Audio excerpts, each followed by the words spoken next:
voici aujourd'hui, jeudi, pour cette fin des vendanges pour le Château d'Hérens. On est en train de récolter la dernière parcelle de la propriété. Donc ce sont des Cabernet Sauvignon qui sont arrivés à très bonne maturité, qu'on a réussi à attendre, qui sont dans un super état sanitaire. On va aller voir, une fois qu'on les a récoltés à la main, transportés avec ces bennes tirées par les tracteurs, comment on fait au niveau de la réception de la vendange sur cette première opération qu'on va voir dans les raisins. Suivez-moi.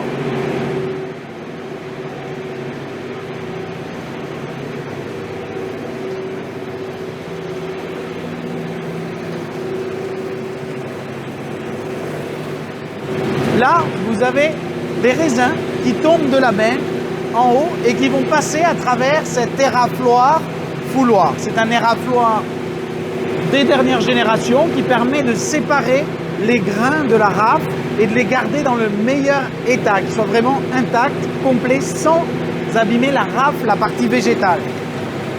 Et ici, on a tout un système de tri qui va permettre d'évacuer toutes les feuilles et les parties végétales qui sont récoltées.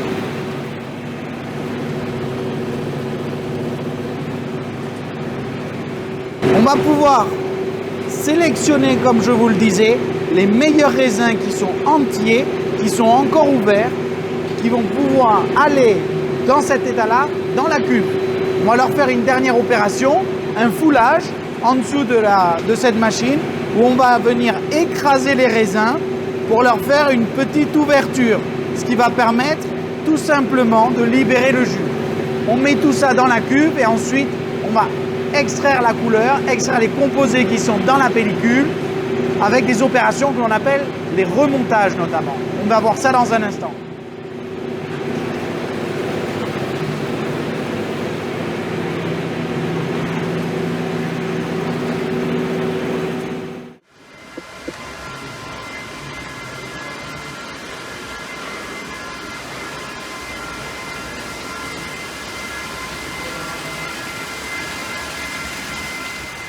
Voici un jus de raisin. Ça, je l'ai pris directement dans la cuve qu'on était en train de remplir. Donc sur le Cabernet Sauvignon, on a rempli la cuve depuis ce matin. Donc le jus a été au contact de la pellicule seulement depuis 4 heures maximum. Vous voyez que déjà il y a une légère couleur, mais une couleur qui reste légère.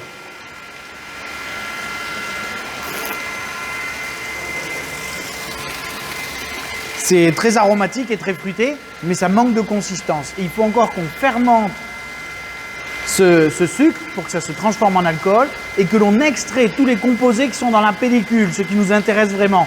C'est exactement ce qu'on est en train de faire là, sur ce remontage.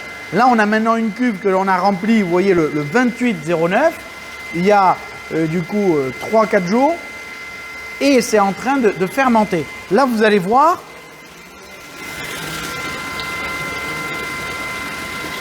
que d'un, c'est en train de mousser, c'est-à-dire que les levures sont en pleine fermentation, et de deux, on a une couleur qui a été extraite au cours de cette macération. On a les pellicules, et là on est en train vraiment de mélanger, de faire passer le jus qui est en bas de la cuve au travers des pellicules pour extraire tous ces composés.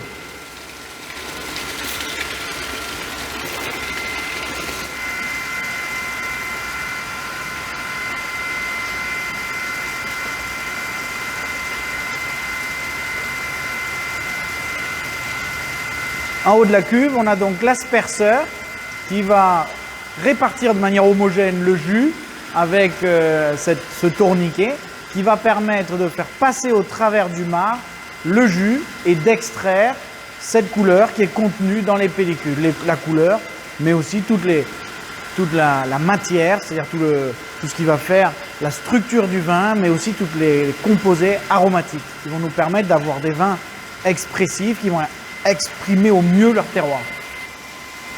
Là, on a maintenant le chai qui commence à être plein. On a 13 cuves comme ça qui sont remplies et on va aller voir maintenant la première cuve qu'on a remplie qui est la cuve de Bel Air qu'on a suivie au tout début.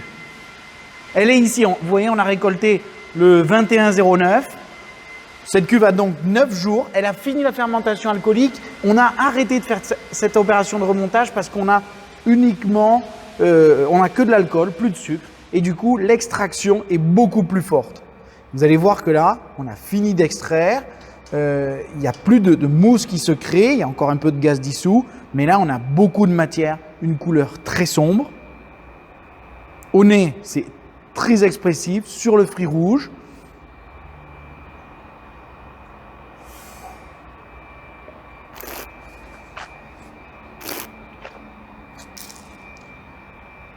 Et là, on a une belle structure, une belle longueur, mais ça manque encore de volume, ça manque encore de matière. C'est exactement ce qu'on est en train de faire là, essayer de récupérer vraiment ces composés qui sont dans la pellicule en laissant la cuve à 28 degrés à ce niveau-là. En haut, au niveau du chapeau, ça doit être environ à 30 degrés. Et on va laisser les pellicules sans rien toucher, les pellicules, les raisins, tout ce qu'il y a dans la cuve.